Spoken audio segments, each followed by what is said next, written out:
आबा काय सांगाल सध्या बाबा अशोक खराबची वेगवेगळ्या कारणाने समोर येताना पाहायला मिळत आहेत. वेगवेगळ्या नेत्यांसोबत त्यांचे फोटो व्हायरल होत आहेत, व्हिडिओ व्हायरल होत आहेत. त्यांच्या मालमत्तेच्या संदर्भात एक एक धक्कादायक खुलासा आहे.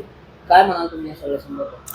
खरं तर भोंदूबाबा खरात म्हणण्यापेक्षा एप्स्टीन म्हणावं लागेल त्याला, कारण की एप्स्टीन फाईल प्रमाणेच राज्यामध्ये, या महाराष्ट्र राज्यामध्ये कुठतरी हा महाराष्ट्राचा एप्स्टीन आणि याच्या अनेक याच्या संपर्कात राज्यातील बडे नेते, देशातील बडे नेते. खरं तर हे नेते गेले कशाला होते तिथं? मग महाराष्ट्र त्या एप्स्टीन प्रमाणे ज्यांनी कुठतरी महिलांना, मुलींना पुरवण्याचं काम केलं का नेत्यांना? त्यामुळं ह्या एप्स्टीन असणाऱ्या खरातची, भोंदूबाबा खरातची नार्कोटिस झाली पाहिजे. त्यामध्ये दूध का दूध पाणी का होईल? निवळ एका माणसाचा त्याच्यामध्ये बळी घेऊन रुपाली चाकणकरांचा बळी घेतला. मग बाकी जे गेले ते कशाला गेले होते तिथं, याचा सुद्धा शोध घेतला पाहिजे ना. म्हणजे एप्स्टीन याच्यामध्ये अनेक वरचीवर दररोज वेगवेगळे व्हिडिओ त्याच्यामधून बाहेर यायला आले, ते महिला शोषणाचे. मग नक्कीच त्याच्यातून अशी सुद्धा माहिती यायला आली किंवा एका महिलेचं शोषण केले की ती महिला ते नेत्यांना सुद्धा पुरवण्याचं काम करत होता. त्यामुळं तात्काळ राज्य सरकारने त्याची नार्कोटिक्स करावी आणि दूध का दूध पाणी का पाणी जनतेसमोर आणण्याचं काम करावं. विजय वडेट्टीवार किंवा विरोधी नेते असतील ते आता राजीनामा मागतात. संजय राऊत असेल किंवा सत्ताधाऱ्यांचं, जे लोक त्यांना भेटायला गेले होते, त्यांचा राजीनामा.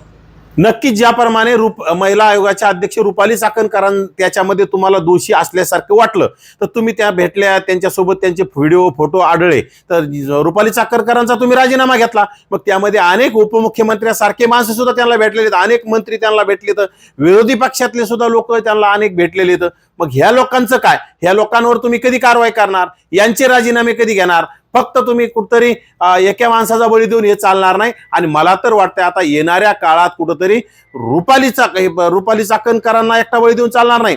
येणाऱ्या काळात हे लोक त्या एप्स्टीन असणाऱ्या खरातचा सुद्धा कुठतरी बरं वाईट करणार, कारण की याच्यामध्ये मोठमोठे धेंड गुंतलेले आहेत. आणि त्यामुळेच कुठतरी खरातच्या जीवाला सुद्धा धोका, त्याचा ते काटा काढतील आणि ही फाईल बंद करण्यासाठी सातत्यानं प्रयत्न करत राहतील. म्हणजे तुम्हाला सुद्धा तसा संशय आहे का त्याचं काही होऊ शकतं? नक्कीच, कारण की खराची नार्कोटिक्स झाली ना तर राज्यातील बडे बडे देश, देशातील बडे बडे नेते याच्यामध्ये गुंतणार आहेत. आणि त्यामुळं यापूर्वीचा इतिहास आहे अनेक वर्षाचा, कुठतरी कोणी गुंतत असेल, मोठमोठे गुंतत असतील तर त्या आरोपीला संपवण्याचं काम होत असतं. आणि त्याचप्रमाणे ह्या एप्स्टीन असणाऱ्या, एप्स्टीन फाईल चालवून महाराष्ट्राचा एप्स्टीन असणाऱ्या भोंदूबाबा अशोक खरातला सुद्धा नक्कीच हे काहीतरी याचं बरं वाईट करतील.